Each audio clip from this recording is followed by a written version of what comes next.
I know, like my son, my 6-year-old, he can't sit still. He cannot sit in church for an hour and a half. He just can't do it. Okay? And so, like, he will come and he'll sit next to his mother, and then about 15, 20 minutes later, he needs to go to the bathroom. And so he goes to the bathroom, and my wife tells him to go, and he'll be back in 2 minutes. Okay? And then 15, 20 minutes later, he wants to go stand by the TV. And he goes and does that. And he'll last for about 10 minutes, and then he needs to go to the bathroom again. Okay? We acknowledge that. But we want him to learn, and it used to be literally couldn't sit still for more than 3 minutes. He's growing. Okay? I know you guys talk about some doing some things here in Summit, like for the kids. Think about it, talk about it, pray about it, and discuss. Like you want to teach your kids at age-appropriate stages what works for them. Okay? And acknowledging that they have some, that they're not us, they're not our age, okay? But we're working towards helping to build. Just one more. Physical and verbal abuse. I think physical abuse is really strong in the decline, thank God. I know I referenced the ship, the slipper, flip-flop growing up. Like that was the weapon of choice. Sometimes there's other tools that were used in our house growing up. I know that is quickly on the decline. I'm not talking about spanking here. There are different philosophies about spanking. Some people say spank, some people say don't spank. The one thing that I want to tell you is that when we discipline our kids, we need to do so from a place of love. I was told once, if you're going to spank your kids, you need to be sure that you are calm and that you are doing so, and they need to know that you love them. One of my kids was really out of control recently, and he came to my wife and said, I deserve to spank you. Okay? He did. And it needs to happen, though, from a place of love. Not in a wild, crazy, fuming, explode. Like, those are the things that we confess and apologize, and we confess to God about. But disciplining our kids, that is an important part. And there are different philosophies on this. Some people, we have advocates on both ends. And that's fine. You as a family unit have to figure out what's going to work in your home. But all I'm telling you is that as a couple, you want to agree on something, on how to discipline your kids, and it needs to be from a place of love, and our children have to know that. How we express our disciplining our kids to them, communicates to them how we feel about them. Okay? We also have to acknowledge that our tongue is much sharper and stronger than our children. All of us have a much stronger vocabulary than our kids. We can use sarcasm. We can put our kids down. We can make our children feel this small. And most of us at some point fall into that trap. Okay? Most of us slip and fall. And a lot of us use sarcasm with our kids because we're irritated and they don't know how to respond. All I'm suggesting is we just need to be sure that we're communicating love to our children. Because the way we speak to them, if they feel that way, all of these things can lead to us provoking our children to act. He then says, very importantly, bring them up in training and in admonition. Another translation says in discipline and in instruction. In discipline and instruction. The word discipline implies training. Okay? It involves rules. It involves regulations. It involves a certain level of accountability. It involves a system. Back in 2002, I went and I must have been on drugs or something. I don't know what was going on in my mind. But I decided I was going to go teach elementary school for a year as a volunteer. I was young and stupid, okay? And I was just like, and those of you who are elementary education, God bless you. Like, God, the world needs you. I did it for 1 year. I learned so much. And I learned that my gifting is not elementary kids. Okay? And so, but I read a number of books before I started teaching. And one of the first books that I picked up was First Day of School. And First Day of School. And it was basically saying, when we take command of the classroom, what we're doing is we're creating a safe place in the classroom for all of the students. There's a sense of system in place. There's a sense of expectations. And so, I'll be honest, like when we talk about discipline or training our children, it's so important for them to know that there is some kind of rules. Rules are good. Okay? Call them, if like some people want to move away from the word rules, use the word principles if you don't like rules. It seems like some people are like very sensitive about that. They're like very authoritarian, and use the word principles, whatever you want. There needs to be some level of expectation in the house. Our kids know, like we have a 6-fold or 7-fold series of disciplines. We usually now, the first couple times, like we only got to level 6 or 7 once. Okay? But now our kids know. And so we now have, we usually don't get past level 2 or 3. We don't. Okay? And first one is just go sit in your room for 6 minutes and think about it, because they're 6 years old. The second one, they have to sit down and write out what they did, how they did it, why they did it, what they would do differently next time, right? And then the third, and then they lose one privilege. And we've listed out all the, so now they know what to expect. And the hardest thing for us is to remain committed to that discipline. It's to remain committed to the system. Because the system, if it gets hijacked, that's it. And they know, by the way, what they're doing. The other layer of discipline that I'll tell you about is our own spiritual discipline. It's our own spiritual canon. In Arabic, they use the word qanun ruh, right? Spiritual canon, or spiritual rule. This comes from a monastic life that was introduced into the whole of Eastern Christianity.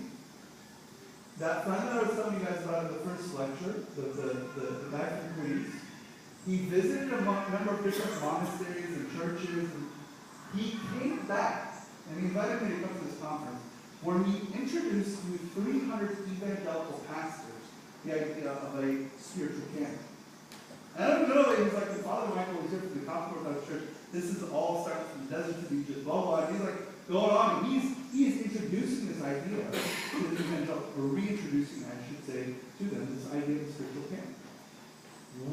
If we want to grow, if we come back to the heart of the matter, which is we want to grow ourselves, our own spiritual canon, our own spiritual rule of life, our spiritual discipline of our Bible reading, our time of prayer, our fastings, our commitment to liturgical life, our commitment to family time, and I'm going to throw in family time as part of the spiritual discipline. Because the family is the spiritual unit. It is the first unit. All of that stuff, our work-life balance, is part of our spiritual canon. So when we have a very clear spiritual canon, that also impacts and instructs and trains our children on what it means to have a rule of life. Because at their age, maybe the rule of life, they're going to participate in certain aspects of your own spiritual rule. And it might be one or two things, like, so our kids, we pray with them in the morning. We started with them in the morning praying. At first when we started, we were like, my wife is very ambitious. Okay? And she is, I'll just pray, for those of you who don't, more has 3 master's degrees, okay? She's a very ambitious woman, okay? And so she started off the introduction of the we did we were doing 2 of the hours, 3 songs each, gospel, like the whole bit. And I'm like sitting there and I'm like, kids are climbing the walls. Talk about like what y'all were describing earlier discussion. It was bananas. And I was like, I think we need to tone this down a little bit. Let's take a step back. And so we toned it down and started, and we've been doing this for the last 8 or 9 months now. started off with the introduction of the hour. In the morning and at night. And then we closed with personal prayer. Every person was praying. There's no better way to learn to pray than by having everyone pray. Our kids learned to pray. When they first started praying, like, they were like, God, please help Joseph be nice to me. Like, that was the prayer edition. Now they're praying, like, please, God, help Irene and Olivia who are sick. Now they're praying, please help Nuna who's traveling to Egypt. God, keep her safe from any bad stuff over there, right?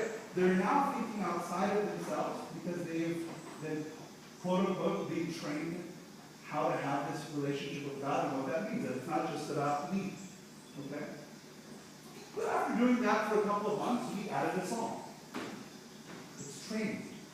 The Greek word pedagogy literally gives the imagery. It talks about, if you type in pedagogy, Christian pedagogy, the word Christian education will come up. Okay? But the word pedagogy literally gives the imagery of taking baby steps. So we teach our kids how to have a spiritual rule. For some of you, you don't have a spiritual rule. This might become your spiritual rule to start. And that's okay. And I want to tell you, don't feel bad. Because to go from 0 to 60 in like 3.3 seconds, your engine may not be ready for that. And maybe what you need right now is just to take that first step with your kids. And you pray in the morning, the introduction, and a personal time of prayer with your kids. If you are off before your kids are awake in the morning to work, and I know a number of you commute to Manhattan, you wake up 5-10 minutes early and you have your own personal time. But at night, you got to plan when possible. I try to do it in the morning with my kids because I'm not always around in the evening because I'm oftentimes out of visitations and whatnot. Okay? But so I'll cover other stuff first. In addition to that, we read a Bible story. Okay? Just so you know, we've been doing this for about 8 or 9 months. Our kids now have most of the Thanksgiving prayer involved 15 months. And I'm not saying that to brag about my kids. I'm just saying any one of us would be the same way. Any person who prays these things, and now like my kids will start quoting certain things just randomly from the Psalms or absolutions, and I'm like, who are you? Like, where did you come from?